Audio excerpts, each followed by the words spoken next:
محمد رسول اللہ، یہی خاتم النبیین، یہی اول النبیین، یہی امام المرسلین، یہی وہ ہیں۔ اگر انہیں خلق کرنا مقصود نہ ہوتا تو پروردگار کچھ خلق نہ کرتا۔ جب یہ بات کہی جاتی ہے تو پھر ماشاءاللہ کیا کیا تعویلیں کرتے ہیں، اور نعوذ باللہ ہم نے دیکھا ہے ایسے لوگ، جو میں کل کہیں کہہ رہا تھا کہ ایسے دانشور نہیں ہیں، یہ سینہ دانش کا ناسور ہیں۔ پیغمبر کی فضیلتیں نہیں سن سکتے۔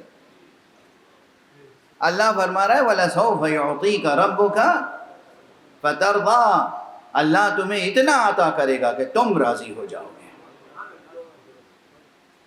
اچھا وعدہ کیا اور پھر کیا یا نہیں؟ ادھر کا وَلَسَوْفَ يُعْطِيكَ يُعْطِيكَ اللہ عطا کرے گا، ادھر کا أَعْطَيْنَاكَ الْكَوْثَرَ، اِنَّا أَعْطَيْنَاكَ الْكَوْثَرَ، ہم نے آپ کو کوثر عطا کر دیا۔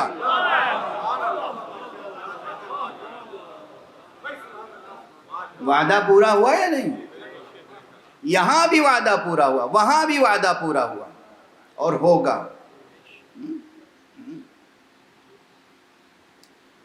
بہرحال تو اور بھی مقامات ہیں۔ اب میں چونکہ کوئی بات پڑھ چکا ہوتا ہوں اور مکرر پڑھ چکا ہوتا ہوں تو پھر پڑھنے کا ارادہ نہیں ہوتا کہ لوگ کہیں گے کہ وہی بات بار بار پڑھ رہے ہیں، لیکن کچھ آپ لوگ بھول جاتے ہیں، اور کچھ یہ کہ بات ایسی ہوتی ہے کہ اس میں عظمت اور اہمیت ہوتی ہے، اور جب بات قرآنی ہو، جب بات قرآن میں ہو۔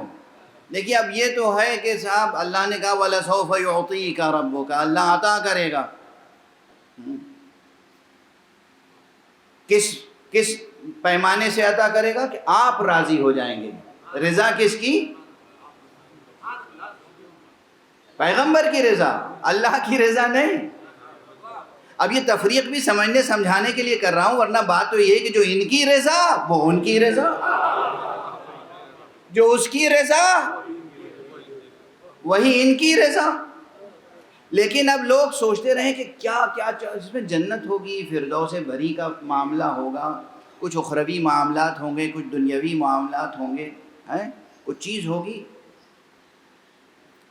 شریعت کی چھوٹی چھوٹی باتوں سے لے کر اور کائنات کی بڑی بڑی حقیقتوں تک سب کچھ اللہ نے رضائے محمد کی کو سامنے رکھ کے مقرر کیا اور تخلیق کیا۔ ہمیں تو یہی بات سمجھ میں آئی، اس لیے کہ قرآن مجید میں ایک مقام اور ہے، اور وہ کیا ہے؟ قبلے کا تعین۔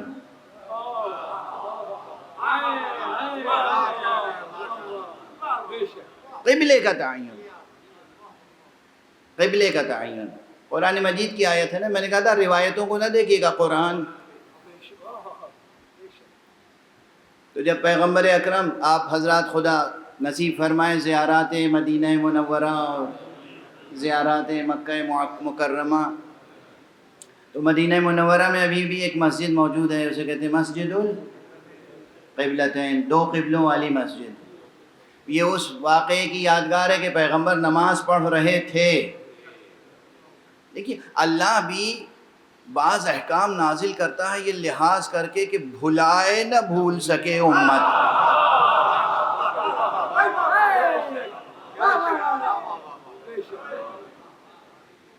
قبلہ تبدیل کرنا ہے، ارے بھائی ایک نماز پوری ہو جاتی، دوسری نماز سے پہلے تبدیلی ہو جاتی، نماز کے درمیان میں ایسے ہی حکم نازل کرنا تھا تو یا مکے میں نازل کرتے یا مدینے میں، کہا نہیں، دونوں کے درمیان میں۔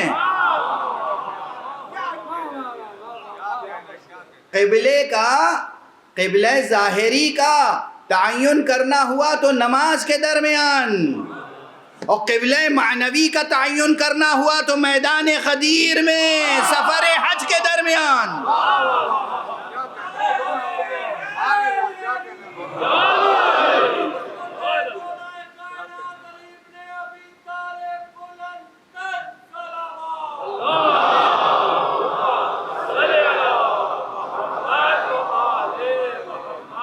کہ بھلائے نہ بھول سکے انسان۔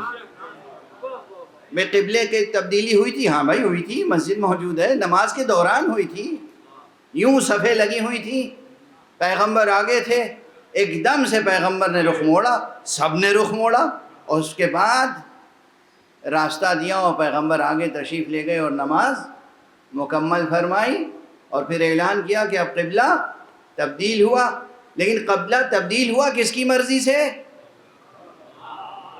نماز کس کی؟ خدا کی۔ بندگی کس کی؟ خدا کی۔ قبلہ کس کے لیے ہم قبلہ رو ہو کر کھڑے ہوتے ہیں؟ خدا کے لیے۔ اور خدا کہہ رہا ہے کہ سنو، ہم نے قبلہ مقرر کیا، معین کیا محمد کی خاطر صلی اللہ علیہ وآلہ وسلم۔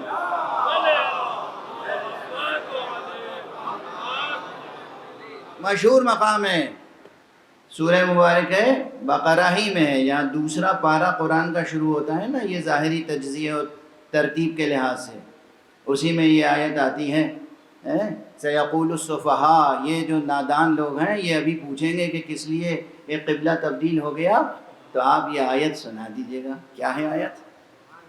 قد نرى تقلب وجهك في السماء فلنولینک قبلة ترضاها۔ اے حبیب، ہم دیکھ رہے ہیں کہ آپ بار بار چہرہ اٹھا کے آسمان کی طرف دیکھ رہے ہیں، کچھ کہہ نہیں رہے ہیں، دیکھ رہے ہیں، کچھ کہہ نہیں رہے ہیں۔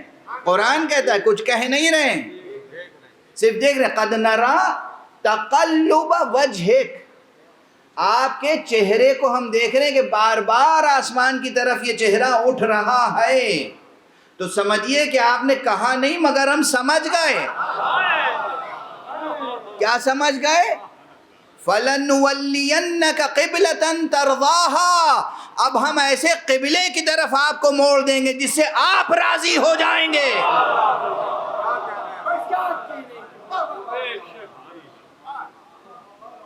آپ راضی ہو جائیں گے۔ فیصلے ہوئے نا؟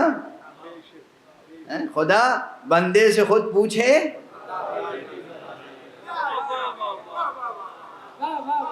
ہم اگر بندہ ہونا چاہیے نا، بندہ بھی ایسا بندہ ہو، ہم سب تو کہتے ہیں اے پروردگار ہم تیرے بندے ہیں، ہم تیرے بندے ہیں، ہم دن بھر گستاخی کرتے رہتے ہیں، گناہ کرتے رہتے ہیں، نافرمانی کرتے رہتے ہیں، اور کہتے ہیں ہم تیرے بندے ہیں۔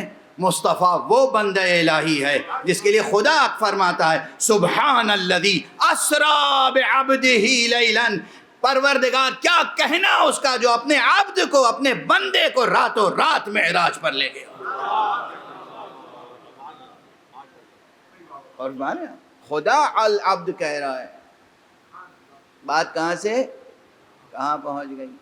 تو میں عرض صرف یہ کر رہا تھا کہ آپ کو اللہ نے خود ہی عطا فرمائی ہے، یہ نہ سمجھیے آپ۔ غلط فہمی کیا ہوتی ہے؟ غلط فہمی یہ ہوتی ہے کہ صاحب اللہ نے ہمیں بنایا، آخر بنایا ہی کیوں ہے؟ یہ بچے نوجوان بالکل ایسا بکھر کے رہتے ہیں سامنے، ارے اللہ نے ہمیں بنایا ہی کیوں؟ ہر چیز پہ تو پابندی لگا دی ہے۔ یہ وہ پرانی بات ہے، درمیان قعر دریا تختہ بندم کر دہی، باز می گوئی کے دامن تر مکن ہوشیار باش۔ ارے دریا کے بیچ میں، سمندر کے بیچ میں آپ نے ہمیں کھڑا کر دیا ہے اور پابندی یہ لگائی کہ دامن تر نہ ہونے پائے۔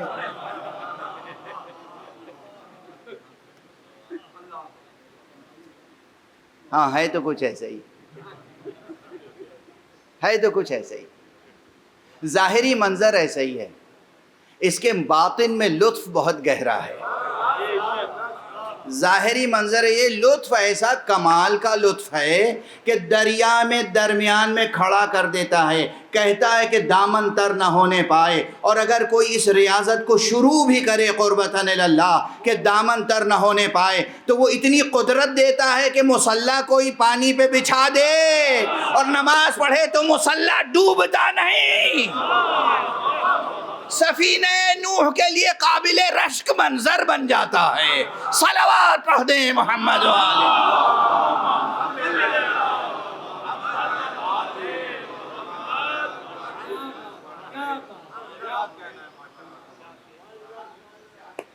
ارادہ تو کریں اس کی بندگی کا، قصد تو کریں اس کی بندگی کا، قصد کریں تو مقصد تک پہنچیں گے،